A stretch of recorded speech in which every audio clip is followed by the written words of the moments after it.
Things about this show that I still don't understand. Part 1. So we all know the character of Alex, right? Alex Nunez. She was the girlfriend to Jay Hogard. She basically was just the bad girl. She didn't really care about school. She didn't really care about life. She was just like, whatever. I have a parent who's trash and a step parent or whoever who is trash, or boyfriend parent thing, whatever, he's trash. So why do I care about life? And Jay, he's Jay and he's around, right? And then in season 4, the whole gonorrhea thing happens with Jay, and then Alex is like, deuces, goodbye. But can we just bring this up? Bring it up right now. Alex. So some of you might not remember, but in early season 4, Alex becomes vice president with Marco. And so she is now an administrative person or whatever thing. And so she has the ability to have keys to certain things, to do certain things that other people would not be able to do. She literally helped do the paint and feathers thing to Rick. Yet, when Spinner goes to tell people that, him and Jay, when he goes to tell Hasalakos that him and Jay were the ones who did the paint and feathers thing, her name never comes up. Curious and curiouser and very, very curious. Now, obviously, they had set this kind of friendshipy thing up during season 4 when they both worked at the movie theater. But during season 5, they decided to take it a step further and make Alex a lesbian and Paige her bisexual partner. And that's fine. We love Alex in this house. But it's just interesting that that's how they set it up, where Alex wasn't going to get in trouble because she was going to end up with Paige. Curious and curiouser. And then by season 6, besides being Paige's lesbian girlfriend, she actually ends up with a storyline, and her name is in the credits. Curious and curiouser. And she had a glow up. And then season 7, Paige kicks to the curb and she just dips out. And I'm like, interesting, ma'am. You shouldn't have been able to finish high school. You should have had the same consequences that Jay and Spinner had. But no, you got to be with Paige. Curious and curiouser. I think it's whack. But that's just me with logic.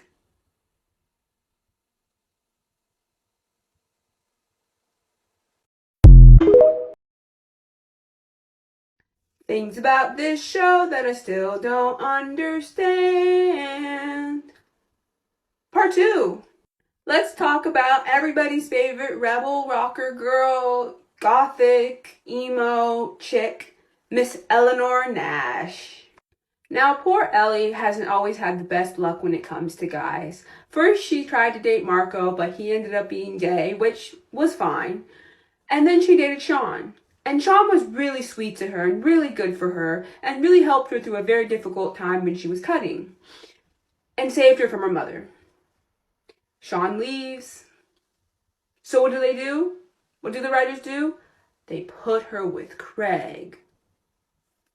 Curious and curious.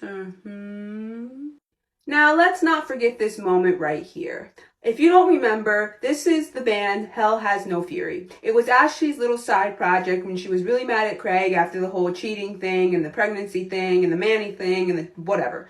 So Ellie was a part of this. She watched her best friend go through turmoil and pain when Craig was cheating on her with Manny. Curious and curiouser. And in this picture, we can see that in season 5, after Ashley leaves and goes to London and doesn't come back for a season, Ellie develops a crush on Craig. Not a season and a half ago, you were in a band with your best friend after he cheated on her with Manny, and got her pregnant. And Ashley was devastated, and Ellie got to watch all of that. And yet, in season 5, she has a crush on him? Curious and curiouser. And then in season 6, it's full blown at this point. And when Craig tells Ellie that, the Coke was Manny's, Ellie, being naive, believes him. And the cycle continues because then season, 7, he runs off with Ashley to go be in a band, but then Ashley leaves him per usual. And then when they go to Hollywood, then Ellie meets up with him again, and he's still toxic. It's like the cycle never ends. But why? Why would Ellie want to be with Craig after she watched how terrible he was to her best friend? Curious and curiouser. I personally believe that it's because they didn't know what to do with Ellie's character, and so they just want her to be in miserable pain the whole entire series. I believe it. I believe it. I believe it. She was better with Sean. That is what it is. Things about this show that I still don't understand. Part 3. So in my last part, I talked about Ellie Nash, right? And I talked about how she has trash in the boyfriend department, and basically that Sean was the only person that she should have been with. Well, that's not necessarily true. See, season 5, they gave us a pairing that could have been magical, and yet they never did anything with it. So you have Miss Ellie Nash during season 5. This is after the cutting. This is after all the stuff. And she's pretty cool at this point. She's friends with Marco. She's friends with Jimmy. And that's a big difference from the last 2 seasons. We'll get into that in a second. This is Jimmy. Yes. Wheelchair Jimmy, Drake, whatever you want to call him. This is Jimmy. Jimmy season 5. Season 5 Jimmy, great. All seasons Jimmy, actually, great. We love him. But season 5 Jimmy was in love with Ellie Nash, and they didn't do anything with that. They set up sparks to make it seem like they were going to be a thing, and then crushed our hopes just in time for season 6. It was really trash, and I really did not appreciate that at all. As far back as season 2, they gave us these little crumbs that this relationship could have been a thing. When Jimmy asked Ellie for her number, and Ellie says, "I'm sorry, but you're my best friend's ex. We couldn't work." And I said, that doesn't stop you in a couple of seasons when you try to be with your best friend's ex again, i.e. Craig. But that's another story. Curious. This obviously means that as far back as season 2, Jimmy was feeling Ellie.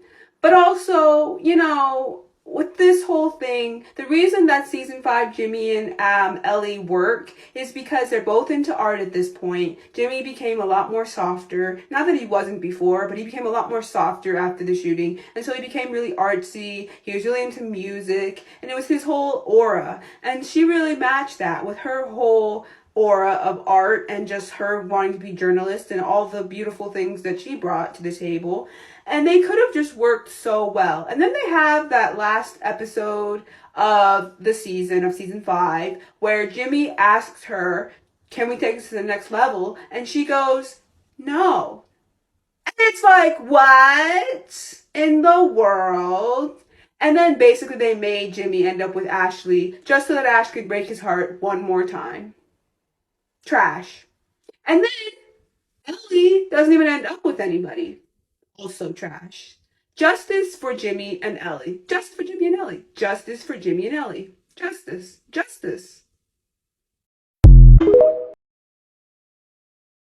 Things about this show that I still don't understand. Part 4. So this one I had to bring up because this one I just will never understand why the writers did this so fast. So obviously we know who Spinner is. Spinner Mason. And so obviously if you are a big Degrassi fan, or even if you're not, you know this already. Spinner is one of the reasons the shooting happened. And Jimmy ended up in a wheelchair. And the whole situation with Jimmy and Spinner is just really complicated because Jimmy and Spinner had been having issues pre the shooting anyways, but the shooting just exasperated everything. And when you get your best friend shot, intentionally or not, even though it was more of Jay's fault than it really was Spinner's fault at the end of the day, Spinner still had play in it, and if he had never done the paint and feathers and then went to the bathroom and said even 2 words that Rick was going to hear, knowing he was in the stall, Jimmy would have never got shot. And the fact that Spinner felt remorseful about it, but never really did anything about it, and then got mad when Jimmy and them decided not to be his friend anymore, was hypocritical. So, season 5 happens. Jimmy and all the guys and all the gals, they're egging him out. They don't want to have anything to do with him, specifically Jimmy. And then, creeping up on the last couple of episodes of the season, Marco's become his friend again. Craig was sort of his friend, sort of, kind of, not really.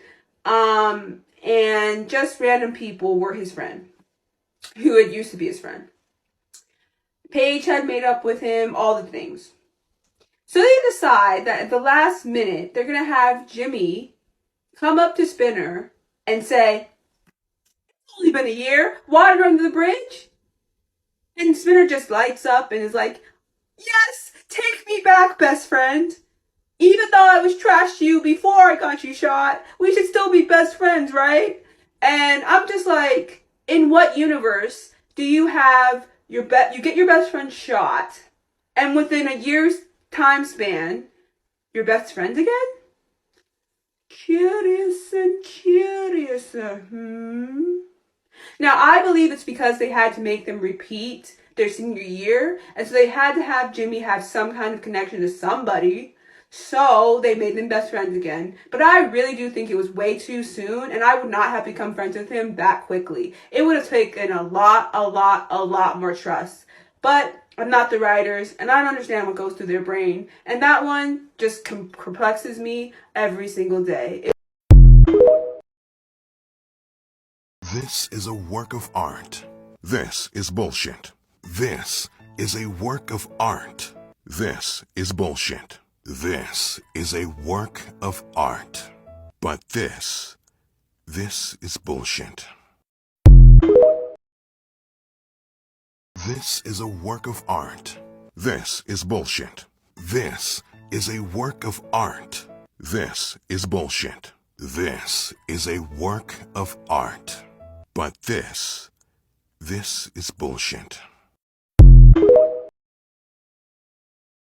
So I'm sitting here watching Degrassi on HBO Max. Obviously, I agree, it should have stayed on YouTube so everybody could watch it for free.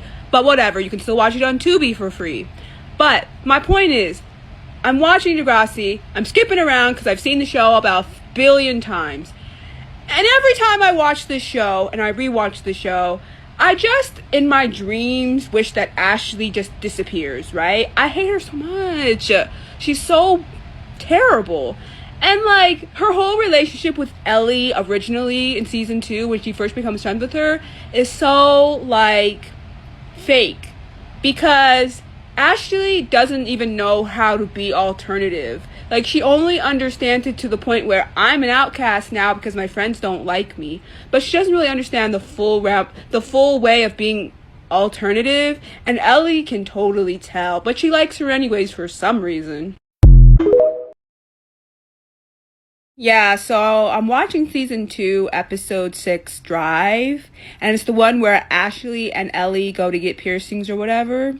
And like I said before, you know, Ashley's being, like, really, like, trying. Like, she's a try-hard. Like, she just discovered what being alternative means, right?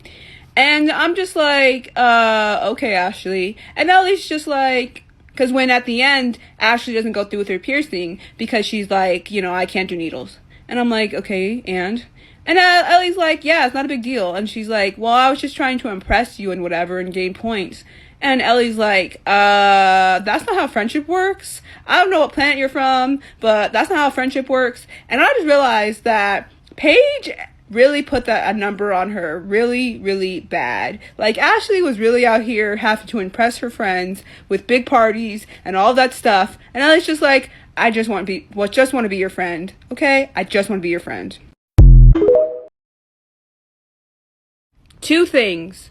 1, I will forever be a Jimmy and Ellie stan, and that's it, that's all, and I will die on that hill. 2, though, and this is something that I just noticed, and I know they changed around a lot of people's characters after a while when their storylines made sense. But like season 2, she's carrying around a guitar, and by season 5, she's playing the drums. Not very good, but you get what I mean. She would have probably been badass on guitar, and I know she plays guitar in Hell Has No Fury, so there's that. But like, they should have just made her on guitar, cause she would have been badass. I'm just saying, she probably could have rocked it. But yeah. Also, this outfit is giving. It is very much giving, and I very much tried to recreate it back in the 2000s in middle and high school with very little success. So yeah, kudos to me. Not really. Okay, bye.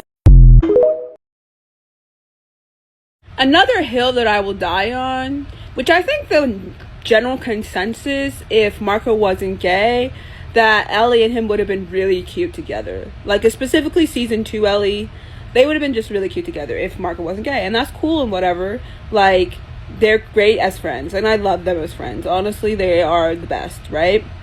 Honestly, they both deserve so much better than the way their characters both ended on this show. But the way that Marco has always been there for Ellie, and even though Ellie can get on my nerves, even though I love her to death, she can be really annoying. She's always there for Marco, and I just love their relationship as friends so much. But yes, if he wasn't gay, they would have been super cute. And yeah, I might have or might not have had a crush on Marco, Adamo Ruggiero, for like this whole entire show. But yeah, maybe that was a thing. Also, Ellie's giving with that outfit again. Just giving. This is a work of art. This is bullshit. This is a work of art. This is bullshit. This is a work of art. This is a work of art. This is bullshit. This is a work of art. This is bullshit. This is a work of art. But this is bullshit. Okay, so from time to time, I will talk about Degrassi on here. And recently I've been watching for the very first time seasons 10 through 14 because I never did when I was a teenager because I got too old for Degrassi at a point, and then I left home for a year, and so I didn't get to watch those seasons. And so I'm watching them now, and they're very interesting. Let's talk about Anya. So I had watched seasons, obviously, 7, 8, 9, and I watched a little bit of 10. So I knew who Anya was. She dated Sav. She really wanted to be with Sav, but Sav is Indian, Muslim Indian, and he could not be with her because he had an arranged marriage with some girl back in India, and so she couldn't be with him. So she basically tricked him into having sex with her, then pretended to have a baby when she didn't, just to be with him, and it was really crazy and ridiculous. But after her and Sav broke up, it felt like the writers did not know what to do with Anya. So they made her the best friend of Riley, which was cute, you know. Her and Riley were cute as best friends. But then they just didn't really know what to do with her. So they put her with some older doctor because her mom had cancer or something like that. And so she ended up with this older doctor. But then the doctor was like, nah, I'm moving to Africa, which I guess is their scapegoat to everybody who wants to leave the show. I'm moving to Africa. Like, what?